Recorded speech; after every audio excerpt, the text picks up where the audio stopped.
Footpath ಅಲ್ಲಿ ಯಾರು ವ್ಯಾಪಾರ ಮಾಡ್ತಾರೆ ಅವ್ರಗಳಿಗೆ ಸಪೋರ್ಟ್ ಮಾಡೋದು.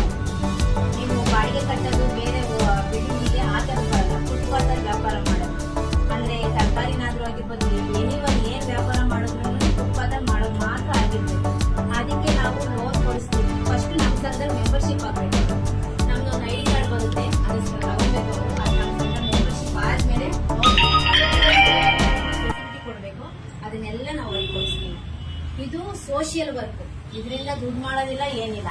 ಯಾಕೆಂದ್ರೆ ಕೆಲವರು ಎಷ್ಟೋ ಜನ ಅನ್ಕೊಂಡಿರ್ತಾರೆ ಈ ಸಂಘ ಸೇರಿದ್ರೆ ದುಡ್ಡು ಬರುತ್ತೋ ಏನೋ ಅಂತ. ಯಾಕೆಂದ್ರೆ ನಾವು ಇರೋದನ್ನ ಹೇಳ್ಬೇಕು. ಇದು ಸೋಷಿಯಲ್ ವರ್ಕ್. ನಾವು ಸ್ವಂತ ನಮ್ಮ ಜನಗಳಿಗೋಸ್ಕರ ಒಳ್ಳೇದಾಗ್ಬೇಕು ಅನ್ನೋದಕ್ಕೋಸ್ಕರ ಸೋಷಿಯಲ್ ವರ್ಕ್ ಮಾಡೋದು.